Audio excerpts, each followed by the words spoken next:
खिलाड़ियों के साथ ही आज हम स्पोर्ट्स से जुड़े दूसरे क्षेत्रों पर भी बल दे रहे हैं। आज नेशनल स्पोर्ट्स यूनिवर्सिटी बन चुकी है। देश में हमने दर्जनों सेंटर ऑफ एक्सीलेंस बनाए हैं। इससे स्पोर्ट्स को एक प्रोफेशन के रूप में चुनने का अवसर युवाओं को मिलेगा।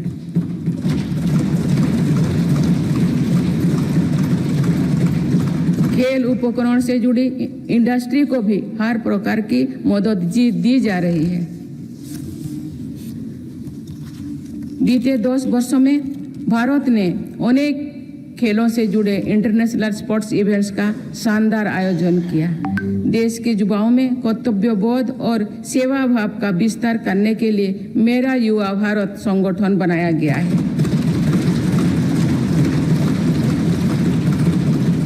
अभी तक इस संगठन से लगभग 1 करोड़ युवा जुड़ चुके हैं। माननीय सदस्यगण, संक्रमण काल में एक मजबूत सरकार होने का क्या मतलब होता है, ये हमने देखा है। बीते 3 वर्षों से पूरी दुनिया में उथल-पुथल मची हुई है। दुनिया के अलग अलग हिस्सों में दरार पड़ गए हैं। इस कठिन दौर में मेरी सरकार ने भारत को विश्व मित्रों के रूप में स्थापित किया है।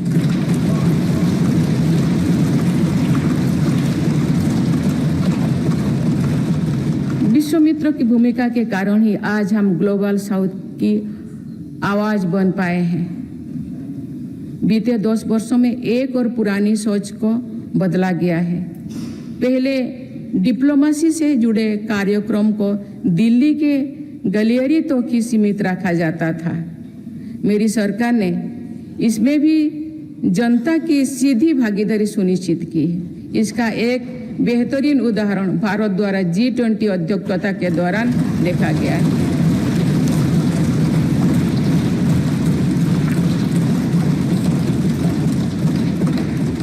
भारत ने G20 को जिस प्रकार जनता से जोड़ा, वैसा पहले कभी नहीं था। देश भर में हुए कार्यक्रम के जरिए भारत के वास्तविक सामर्थ्य से दुनिया का परिचय हुआ। जम्मू कश्मीर और नॉर्थ ईस्ट में पहली बार इतने बड़े अंतर्राष्ट्रीय कार्यक्रम हुए।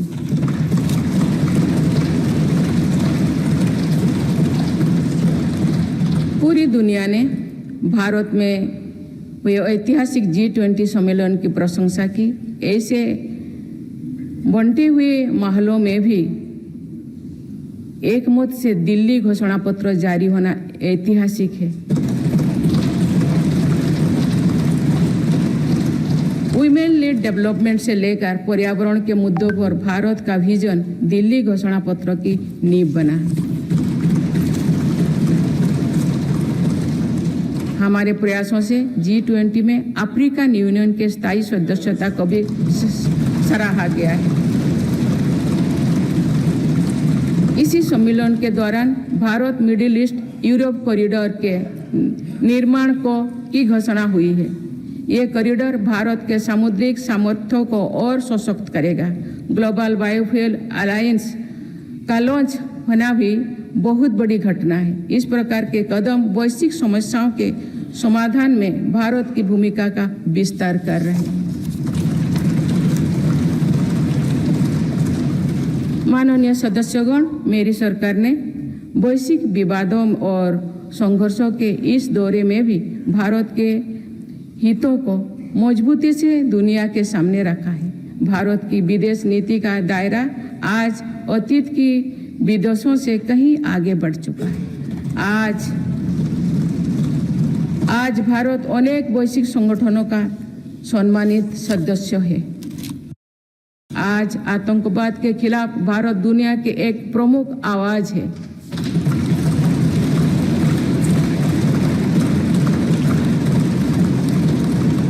भारत आज संकट में फंसी मानवता की मदद के लिए मजबूती से पहल करता है।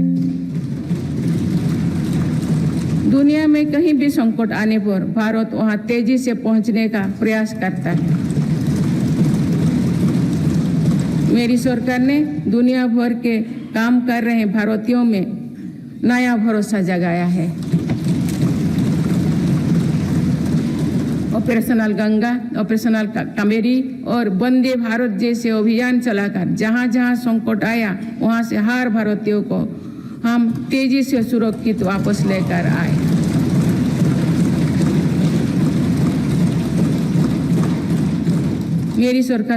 मेरी सरकार ने योग, प्राणायाम और आयुर्वेद की भारतीय परंपरा को पूरी दुनिया तक पहुंचाने के लिए निरंतर प्रयास किए।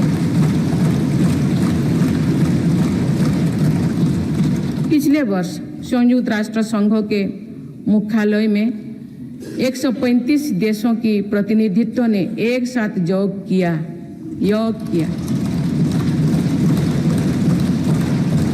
ये अपने आप में एक नया रिकॉर्ड है। मेरी सरकार ने आयुष पद्धतियों के विकास के लिए एक नया मंत्रालय बनाया है। विश्व स्वास्थ्य संगठन का पहला global centre for traditional medicine भी भारत में बन रहा है। माननीय सदस्यगण, सभ्यताओं के कालखंड में ऐसे पड़ाव आते हैं जो सदियों का भविष्य तय करते हैं। भारत के इतिहास में भी ऐसे अनेक पड़ाव आए।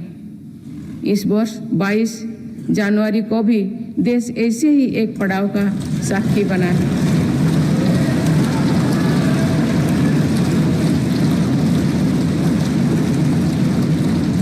सदियों की प्रतीक्षा के बाद अयोध्या में रामलला अपने भव्य मंदिर में विराजमान।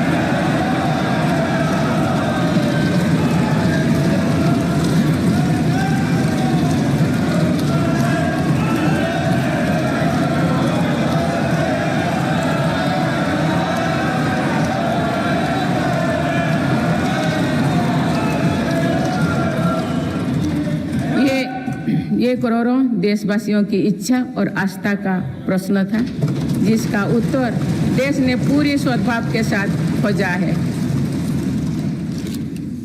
माननीय सदस्यगण, आप सभी करोड़ों भारतीयों की आकांक्षाओं के प्रतिनिधि हैं। आज जो युवा स्कूल कॉलेज में है, उनके सपने बिल्कुल अलग हैं। हम सभी का ये दायित्व है कि अमृत पीढ़ी के सपनों को पूरा करने में कोई कसर बाकी ना रहे।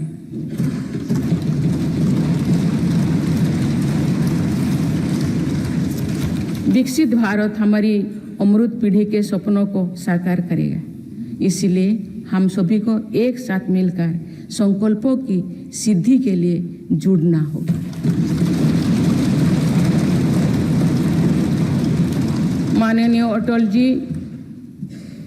माननीय सदस्यगण, श्रद्धेय अटल जी ने कहा था, अपनी ध्येय यात्रा में हम कभी रुके नहीं हैं। अपनी ध्येय यात्रा में हम कभी रुके नहीं, किसी चुनौती के सम्मुख कभी झुके नहीं।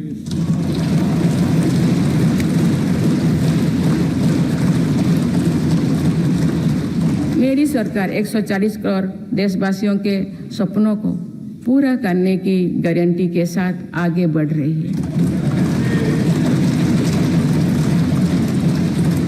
मुझे पूरा विश्वास है कि ये नया संसद भवन भारत की ध्येय यात्रा को निरंतर ऊर्जा देता रहेगा, नई और स्वस्थ परंपरा बनाएगा। वर्ष 2047 को देखने के लिए अपने साथी तो अब इस सदन में नहीं होंगे, लेकिन हमारी विरासत ऐसे होनी चाहिए कि तब की पीढ़ी हमें याद रखे।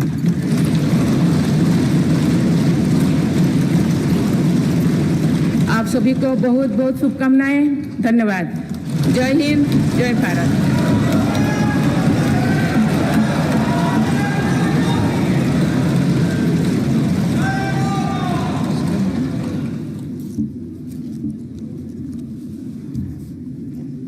Honorable President, honorable members, I wish to read some parts from the English version of Honorable President's address, and the rest may be considered as read. This is my first address in new Parliament building.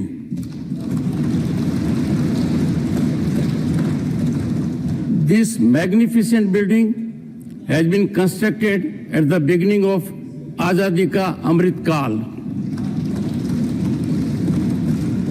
I am confident that this new building will be witness to productive dialogue on policies that will shape the development of Viksit Bharat, the Amrit Kal of our independence. I extend my best wishes to all of you. Honorable members, this year is also the 75th year of adoption of our Constitution. It was during the Amrit Mahotsav that a statue of Netaji Subhash Chandra Bose was installed on Kartavya Path. Veer Bal Divas was declared in the memory of Sahibzade. Birth anniversary of Bhagwan Birsa Munda was declared as Janjatiya Gaurav Divas. India became the first country to hoist its flag on the southern pole of the moon. India got its largest sea bridge, the Atal Setu. India got its first Namo Bharat train and the first Amrit Bharat train. I appreciate all of you for having enacted the Nari Shakti Vandan Adhiniyam after a wait of 3 decades. This has paved the way for ensuring greater participation of women in the Lok Sabha and legislative assemblies. The criminal justice system rooted in the era of slavery is now history. Honorable members, for centuries there was an aspiration to construct the Ram Mandir. Today it is a reality. There were doubts regarding the removal of Article 370 from Jammu and Kashmir. Those are now history. Today we have forex reserves in excess of $600 billion US. Today, India is the world's second largest producer of mobile phones. Today, every Indian feels proud on seeing the country's indigenous aircraft carrier INS Vikrant. Another significant reform of my government is the creation of Digital India. Digital India has made life and business much easier in India. Honorable members, my government believes that the grand edifice of Viksit Bharat will be erected on 4 strong pillars. These pillars are youth power, women power, farmer, and poor. My government is working at every level to strengthen Nari Shakti.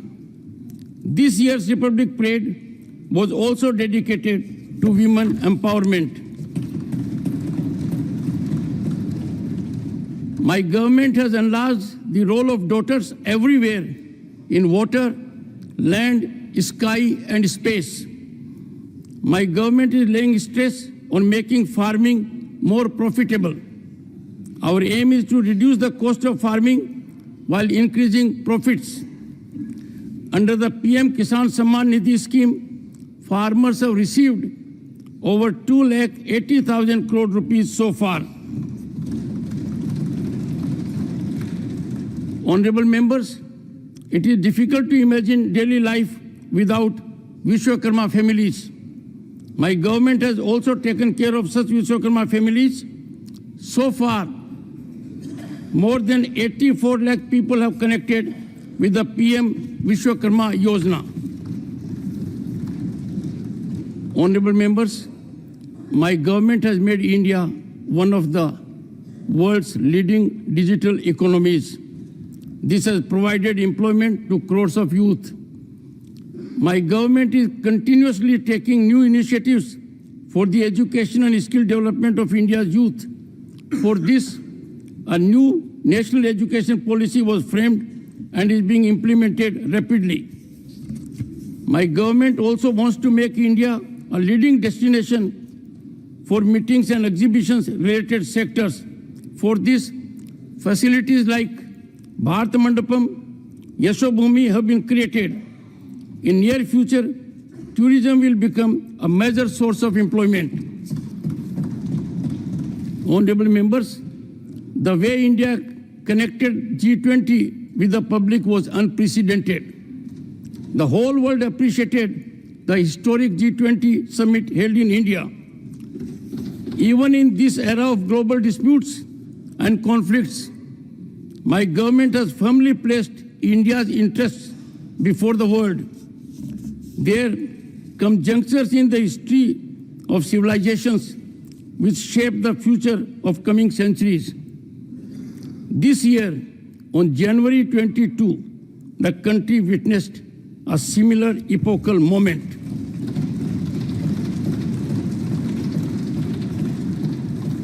After waiting for centuries, Ram Lalla has now been enshrined in his grand temple in Ayodhya. My government is moving ahead with a guarantee of fulfilling the dreams of 140 crore countrymen. I have full faith that this new Parliament House will continue to give strength to India's aspirational journey and create new and healthy traditions. Many friends will not be in this house to witness the year 2047, but our legacy should be such that the future generations remember us. Best wishes to all of you. Thank you. Jai Hind, Jai Bharat.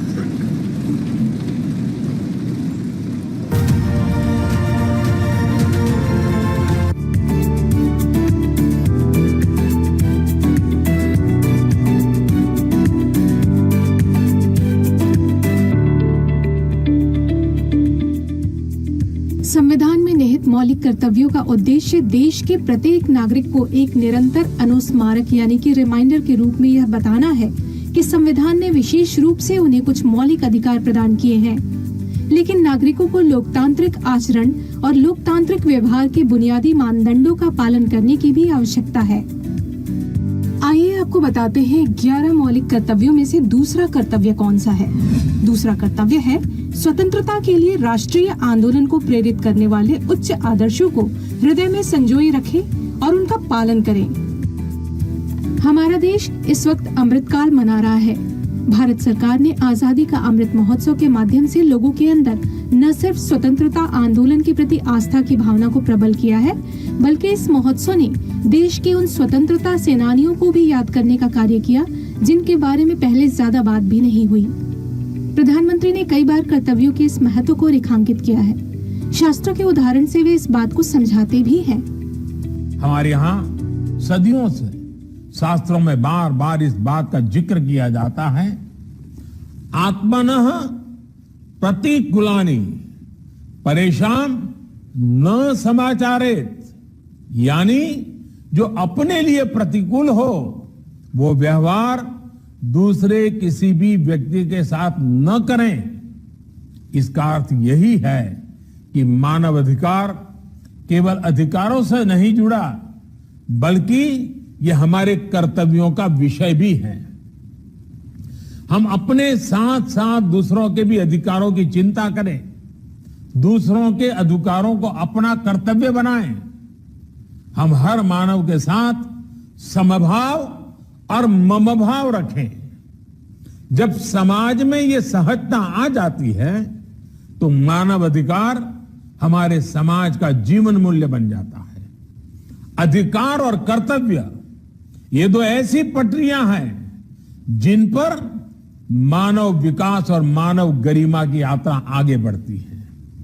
अधिकार जितना आवश्यक है, कर्तव्य भी उतने ही आवश्यक है। अधिकार और कर्तव्य की बात अलग अलग नहीं होनी चाहिए, एक साथ ही की जानी चाहिए। संविधान में निहित ये कर्तव्य हमें इन्हीं उच्च आदर्शों को हृदय में संजोए रखने और उनका पालन करने के लिए प्रेरित करता है।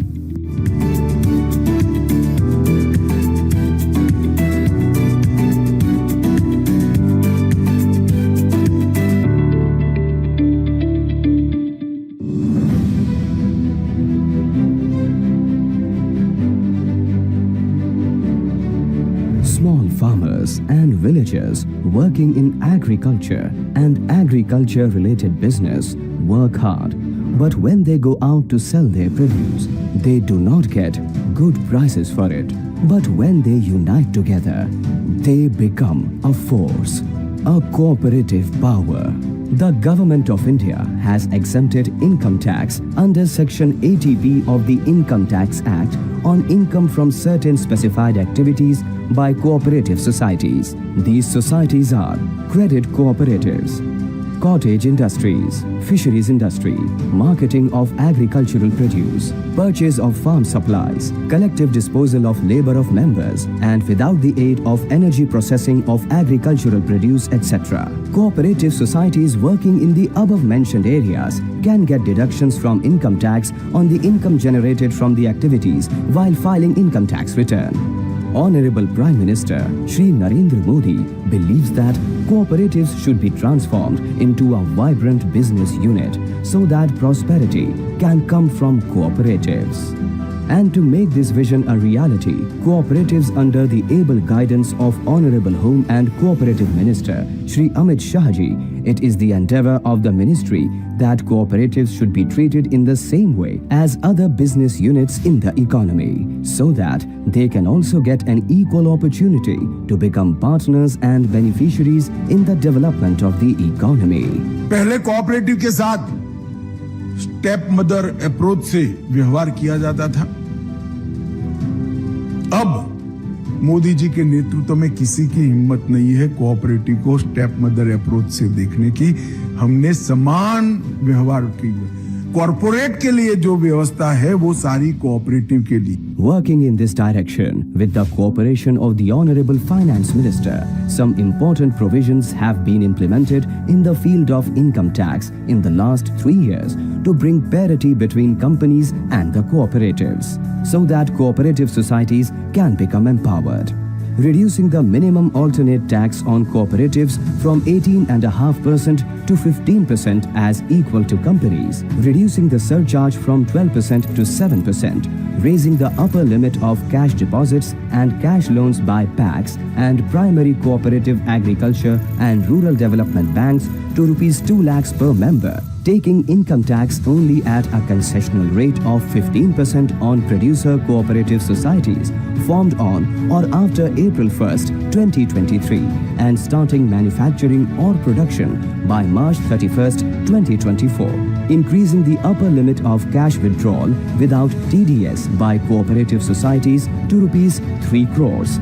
Solving the age-old issues of income tax and penalty levied by cooperative sugar mills on payment of higher price to their member sugarcane farmers before 2016 for purchase of sugarcane and milk.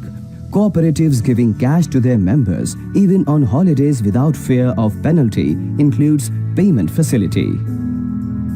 अब आगे manufacturing करने वाली नई सहकारी समितियों को कम tax rate का फायदा मिले। सहकारी समितियों द्वारा 3 करोड़ रुपए तक की नगद निकासी पर टीडीएस नहीं लगेगा। सालों से आयकर के कानून में हमें अन्याय होता था। कंपनी के साथ हमारी समानता नहीं थी। प्रधानमंत्री जी ने एक ही झटके में सारी असमानताओं दूर कर कंपनी के साथ कोऑपरेटिव को एक समान दर्जा दिया है। इससे हमारा बहुत बड़ा फायदा आने वाले दिनों में होने वाला है। With these provisions related to income tax, the cooperative societies will not only be financially empowered, but they will also be the carriers to provide better facilities for their members and increase their income by expanding their activities in various fields. Under the skillful leadership of Honorable Home Affairs and Cooperative Minister Shri Amit Shah, The Ministry of Cooperatives is continuously working towards realizing the dream of the Honorable Prime Minister by making radical changes in the economy of rural India through strong and multi-purpose cooperative societies. For more information, contact www.cooperation.gov.in.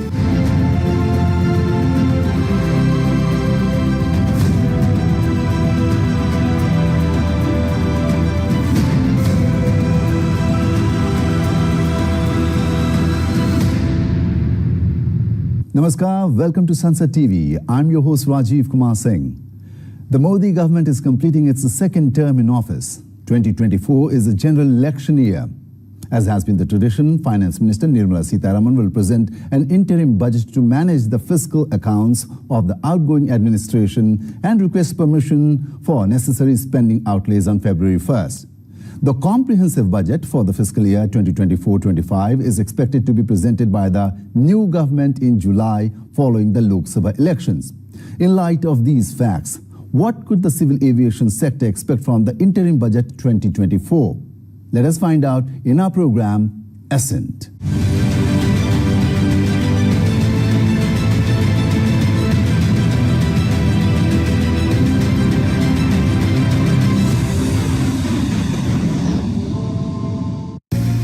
The Union Budget holds a significant position in the financial calendar, sparking anticipation regarding government expenditures, fiscal deficit and individual taxation. While all these needs to be held at a leash to an extent for the comprehensive budget to unfold, Finance Minister Nirmala Sitharaman would certainly provide a sense of direction on February 1st. The aviation industry in the nation has experienced notable expansion in recent years, driven by increasing demand and consistent backing from the government.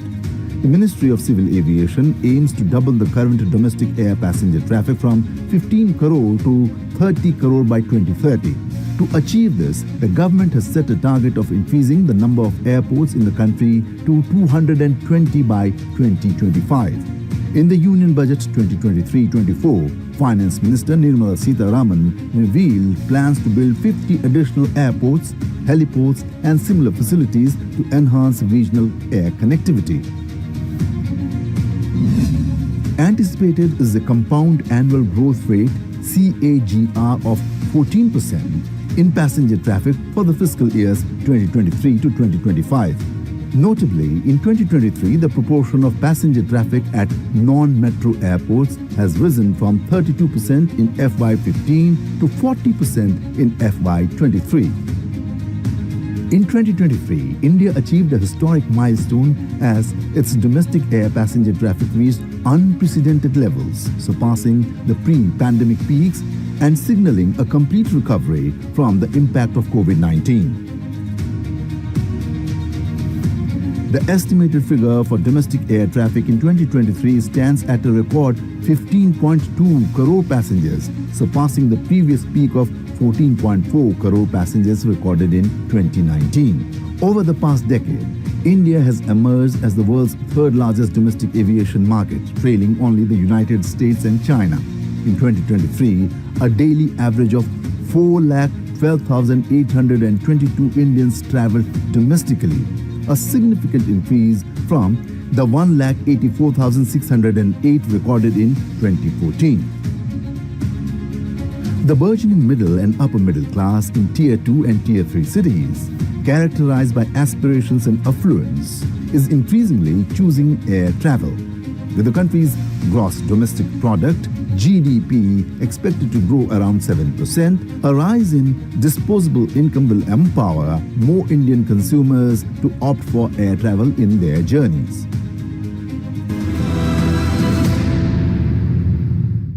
Civil aviation has been one of the most important sectors where the growth is clearly evident.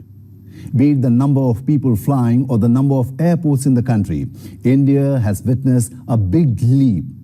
With the growth in India's economy and the intent to develop it rapidly further, India's aviation sector will need to keep pace. Prime Minister Narendra Modi recognizes the significance of civil aviation in taking India from the 10th to the third largest economy of the world. Government's vision for the civil aviation is to ensure the people to have access to safe, secure, sustainable and affordable air connectivity services with world-class civil aviation infrastructure. The Indian Civil Aviation Ministry aims to create world-class civil aviation infrastructure facilities, to establish effective regulatory framework including for safety in harmony with international standards, to connect presently unserved areas of the country, to develop skilled human resource according to the needs of the sector, to deploy advanced technologies for the optimal growth of the sector, to ensure maximum satisfaction of users. All have worked to make India a global hub of civil aviation. The government has set in motion a plan to transform Indian airports into aviation hubs, beginning with the Delhi airport to ensure seamless connectivity and minimize connection time between flights.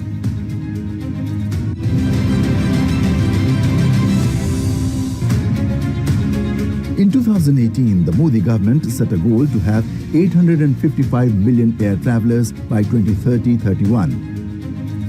Back in 2014, around 67 million domestic passengers had taken to the skies. By 2022, that figure had nearly doubled to 123.2 million domestic passengers, despite being hit by the COVID-19 pandemic. The number of airports in India has gone up from 74 in 2014 to 149 now. Digi Yatra, which proclaims your face is your boarding pass, is another important technological leap for seamless processing of passengers. Launched towards the end of 2022, Digi Yatra faced few issues related to privacy, but the Civil Aviation Minister allayed such fears. You will download an app on your phone called Digi app and Digi Locker. Based on that, you will then raise and put in place your Aadhaar details onto that app. You will then take a recent photograph of yours, which will be then matched with your Aadhaar details. And that's it. 24 hours before you travel, you will upload that information on a blockchain system with the airport, only the airport that you're traveling with. When you reach the airport server will have your information residing in it immediately. When your photograph is taken, that photograph at that entry point will then be matched with this information, and the doors will immediately open and you'll pass seamlessly through till you board. Once you have boarded and once you have completed your journey, within a period of 24 hours, all the information that you have uploaded only onto that airport will be completely purged. More than a dozen airports now have Digi Yatra facility. More than 91 lakh passengers availed Digi Yatra facility by the end of 2023.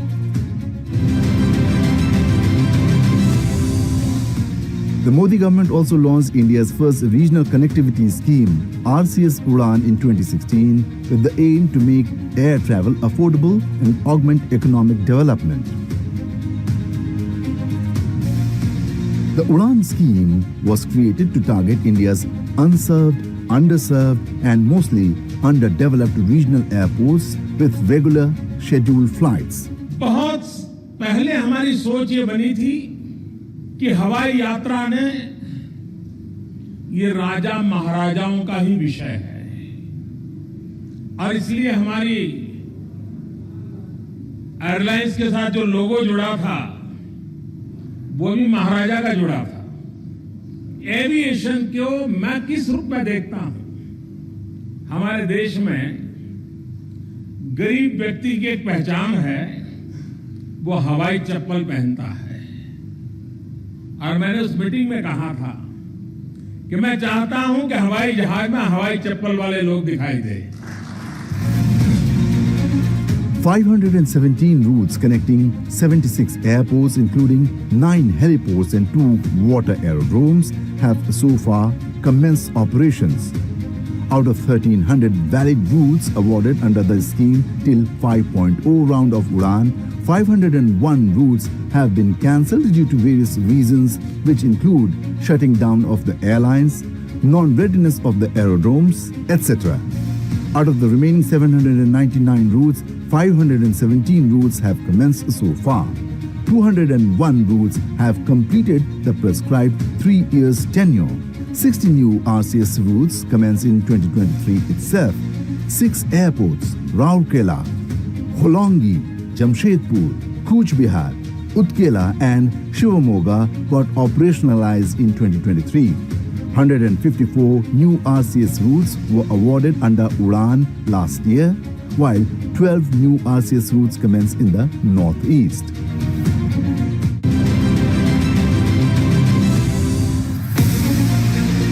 Krishi Udan scheme was launched in August 2020 on international and national routes to assist farmers in transporting agricultural products to help improve their value realization. Krishi Udan Scheme 2.0 was announced on 27th of October 2021, mainly focusing on transporting perishable food products from hilly areas, northeastern states and tribal areas. The scheme primarily covers 25 airports focusing on northeastern, hilly and tribal regions, besides 33 airports in other regions. In total, 58 airports have been covered under the Krishi Udan scheme.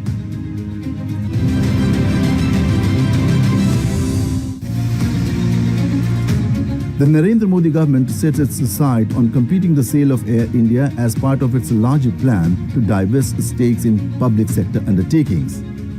The government successfully privatized the national carrier, achieving this milestone after nearly 2 decades of unsuccessful attempts. In doing so, the government effectively concluded its involvement in the aviation sector. In January 2022, the divestment of Air India to the Tata Group was completed. The airline, which was nationalized in 1953, returned to the fold of the Tata Group, which had started the one-time flag carrier. Air India had accrued a loss of roughly rupees 1,57,339 crore in 10 years. The Tata Group bid rupees 18,000 crore as the airline's enterprise value. India is one of the fastest growing aviation markets in the world. Boeing has projected the country will require around 2,210 new planes in the next 2 decades and also pegged annual domestic air traffic growth to nearly 7% through 2041. In February 2023, Air India firmed up its order for 250 Airbus and 220 new Boeing jets worth $70 billion at list prices. In June last year, Indigo placed a firm order for 500 Airbus A320 family aircraft. This is the largest ever single aircraft purchased by any airline with Airbus. With this new order, since its inception in 2006, Indigo has ordered a massive total of 1,330 aircraft with Airbus. The Indian carriers are also looking towards consolidation. I think it's a very positive sign, and the very fact that you will have a aggregated carrier, if you will, that looks at the merger on the one hand between Air India and Vistara, and on the other hand between AirAsia and Air India Express. And you will have a single airline that will offer a bouquet to our customer, both on the FCC side, which is the full cost carrier, which will be Air India plus Vistara, and on the ULCC side, the ultra low cost carrier, which will be the combination of AirAsia and Air India Express. And I think that the value proposition will only be enhanced through this combination of an offering.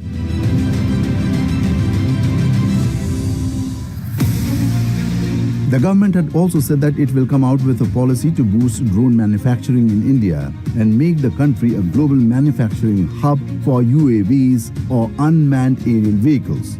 2 years ago, it passed the new Drone Rules 2021, which the industry saw as a major step in promoting the use of drones across various segments. With the introduction of the new rules, the industry said the domestic market had the potential to grow to rupees 50,000 crore in 5 years. Drone का क्षेत्र भारत को आत्मनिर्भर बनाने में बहुत आगे ले जाएगा। ड्रोन क्रांति की ये चिंगारी सबसे पहले हमारे किसान और हमारे ग्रामीण भाई बहनों ने पूरे देश में लगाई है, लेकिन इसकी उज्ज्वला पूरी देश में फैलनी चाहिए। हमारा विश्वास है कि अमृत महोत्सव से अमृत काल तक के सफर में हमारा भारत विश्व का ड्रोन हब 2030 तक बनकर विश्व का नेतृत्व करेगा। The government is utilizing drone service providers for vaccine delivery, inspection of oil pipelines and power transmission lines, anti-locust operations, agricultural spraying, survey of mines, land mapping under Swamitwa scheme for issuance of digital property cards, etc. Drone training schools have also been set up in various states, which have the potential to being a game changer in the promotion and development of drone applications. With the implementation of the liberalized drone rules, production-linked incentive (PLI) scheme and the drone import policy, it is estimated that the annual sales turnover of the Indian drone manufacturing industry may grow from approximately rupees 60 crore in 2020-21 to approximately rupees 900 crore by 2024-25. With its traditional strengths in innovation, information technology, innovative engineering, and its huge domestic demand, India has the potential to becoming a global drone hub. For issuance of Remote Pilot Certificate, RPC, Drone Amendment Rules 2023 were notified in September 2023, providing an alternative arrangement in case of non-availability of Indian passport with the applicant. Now, government issued proof of identity and government issued proof of address such as voter's ID card, ration card or driving license shall be adequate for issuance of RPC. There are 76 DGCA approved remote pilot training organizations, RPTOs, in the country. 8,680 RPCs were issued till 18th of December 2023 through Digital Sky platform.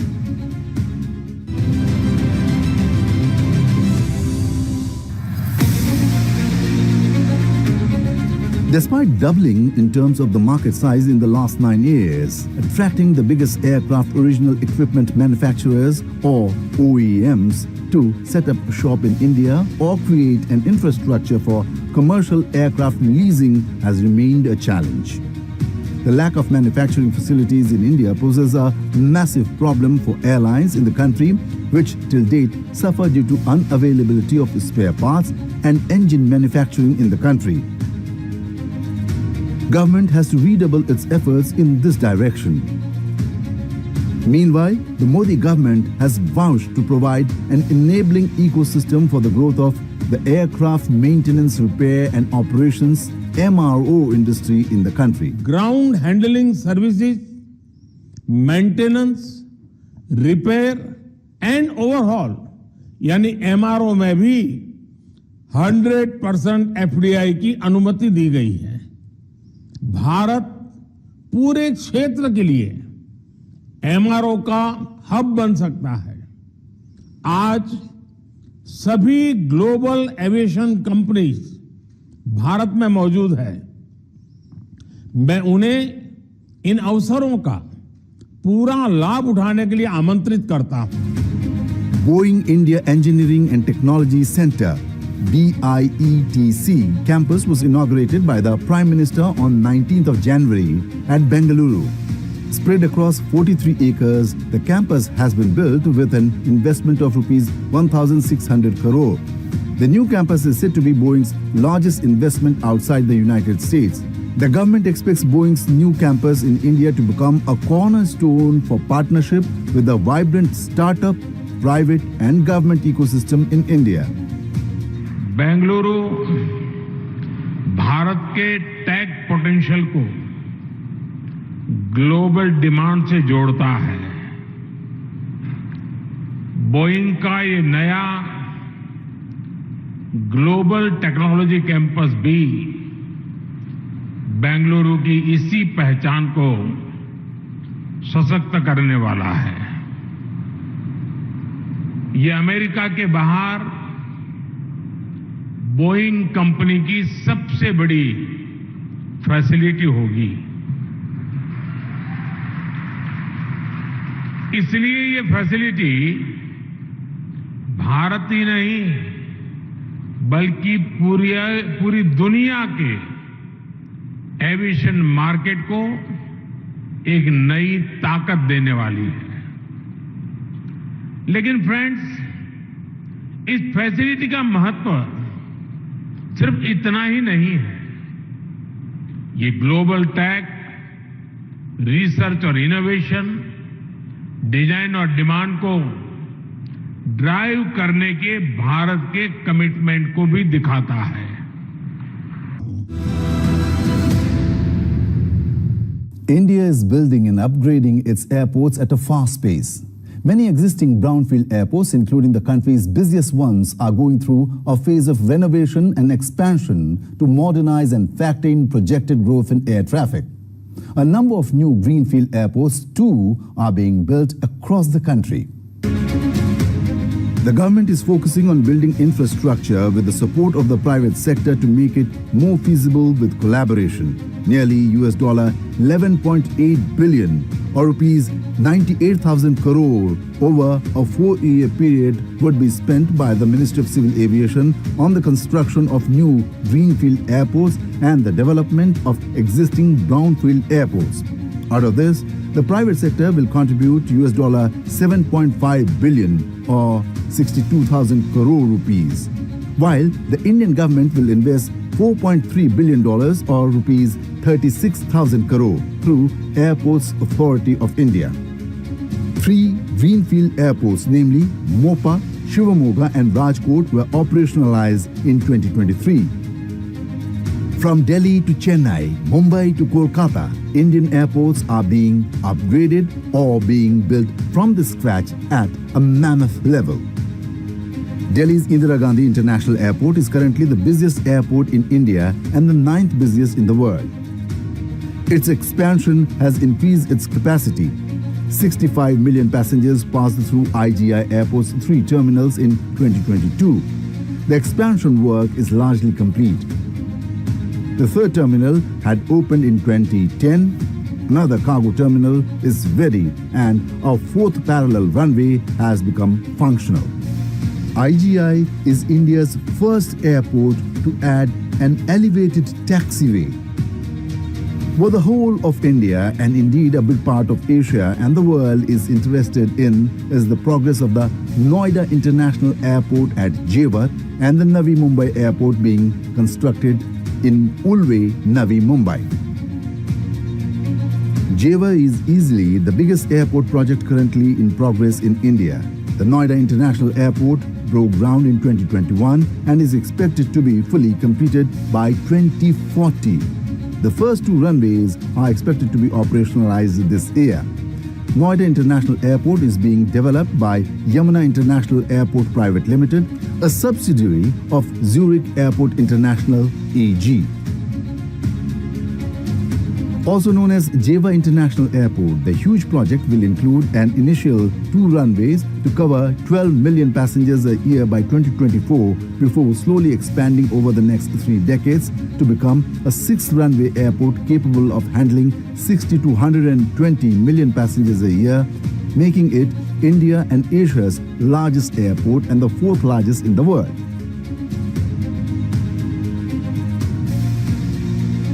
It is hoped that the airport will improve connectivity between Noida, Western Uttar Pradesh, Delhi and National Capital Region by easing the high traffic load at the Indira Gandhi International Airport in Delhi. Noida International also has plans to become the country's first net zero airport. The Navi Mumbai International Airport, which would open by 2024 end, would be India's first with multimodal connectivity through rail, road, metro and eventually waterways. The NMIA, located in the Raigad district, would change the face of Navi Mumbai and share the load of the Chhatrapati Shivaji International Airport in Mumbai. Being built in 5 phases with 4 terminals, in the first year of its opening, Navi Mumbai Airport will augment capacity by 20 million passengers per annum and by 90 million passengers per annum post completion of the final phase.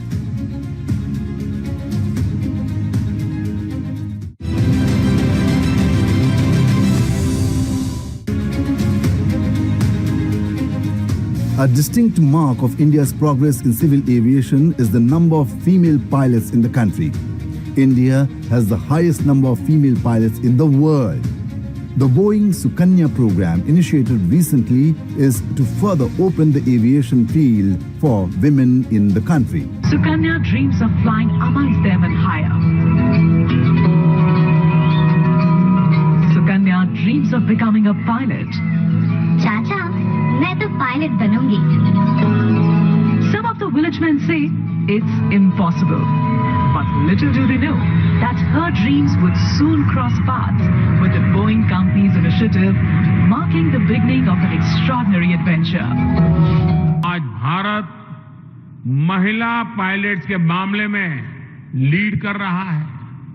मैं गर्व के साथ कह सकता हूं कि आज भारत के पायलट्स में से 15% विमेन पायलट्स हैं।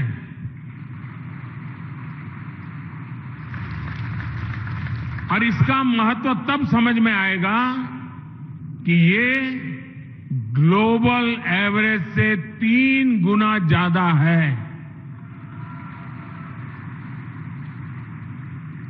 आज जिस बोइंग सुकन्या प्रोग्राम की शुरुआत हुई है, उससे भारत के एविएशन सेक्टर में हमारी बेटियों की भागीदारी और बढ़ेगी। इससे दूर दराज के इलाकों में गरीब परिवार की बेटियों का पायलट बनने का सपना पूरा होगा। India is already the 3rd largest domestic aviation market in the world. Indian aviation contributed 5% of the GDP, creating a total of 4 million jobs.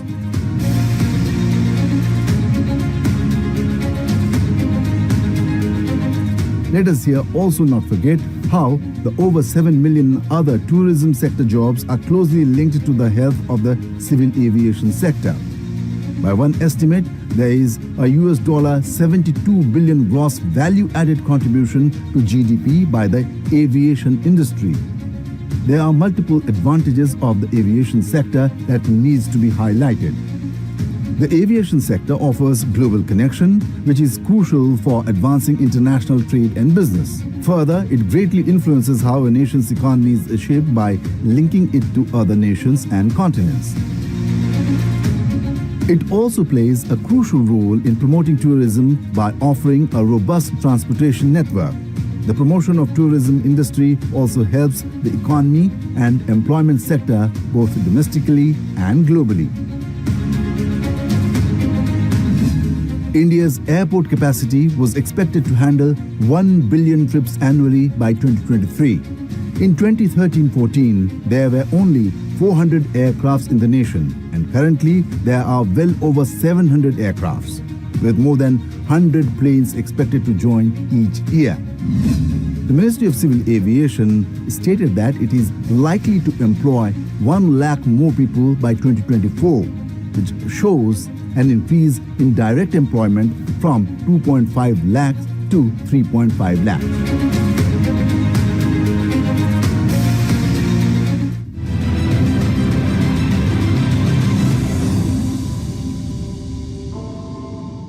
Current trends predict a more than 250% growth in India's aviation market over the next 20 years.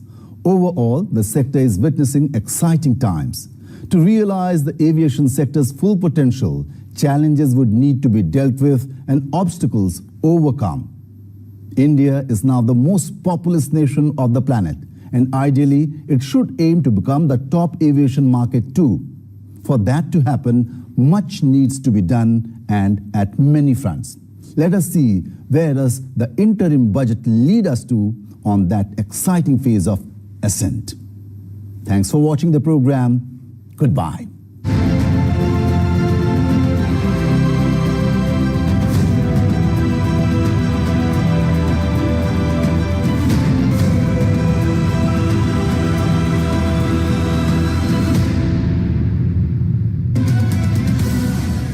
What is GDP? GDP, or Gross Domestic Product, is total market value of all final goods and services produced in the country over a period of time, usually 1 year. Increase in GDP or GDP growth rate indicates the overall health of the economy.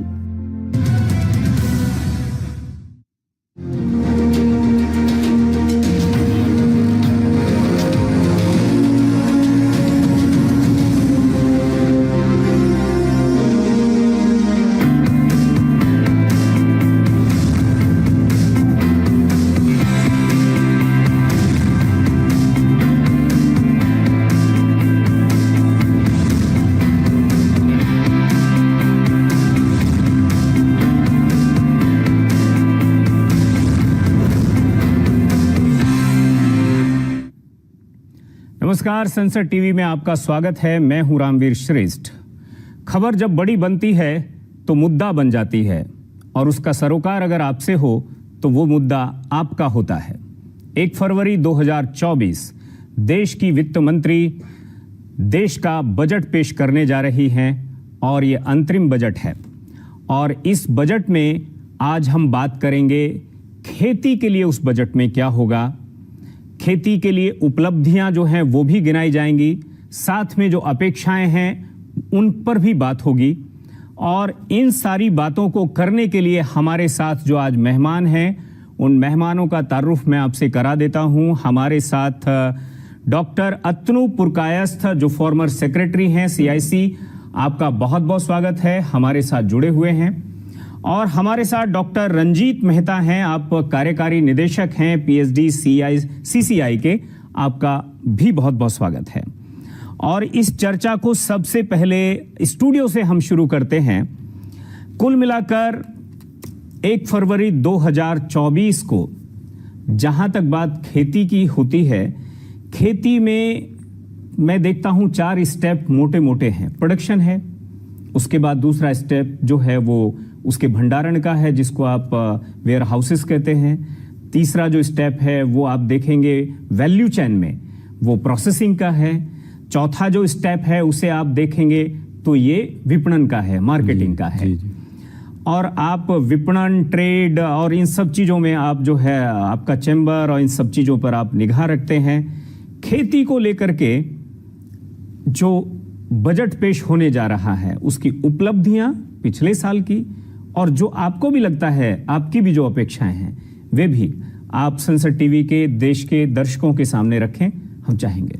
जी बहुत बहुत धन्यवाद। In fact सबसे पहले मैं बताना चाहूँगा कि कृषि जो खेती है हमारे इकोनॉमी का एक बहुत ही महत्वपूर्ण हिस्सा है और इसके बिना हम अपने बजट की परिकल्पना, इमेजिनेशन नहीं कर सकते हैं।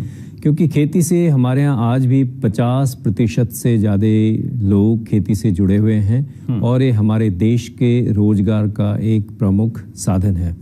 तो इसलिए सरकार की भी इसमें बड़ी प्राथमिकता रहती है हर बजट में कि खेती के ऊपर खास ध्यान दिया जाए। आपने बहुत अच्छी तरह से शुरू में ही इसको एक्सप्लेन कर दिया है कि किस तरीके से प्रोडक्शन में, यानी जो एग्रीकल्चर प्रोडक्टिविटी है, उत्पादकता पर हेक्टेयर, उस पे हमारा फोकस रहा है कुछ दिनों में। उसके लिए सबसे बड़ी बात है एक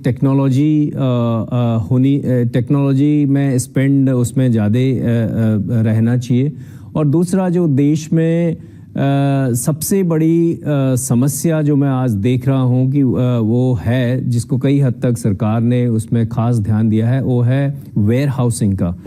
और जब तक हमारे देश में, क्योंकि कई बार इतना प्रोडक्शन होता है, बम्पर प्रोडक्शन होता है कि वो जो है वेयर हाउसेस ना होने की वजह से अनाज कई जगह वेस्ट हो जाता है, किसानों को बहुत बड़ा नुकसान होता है।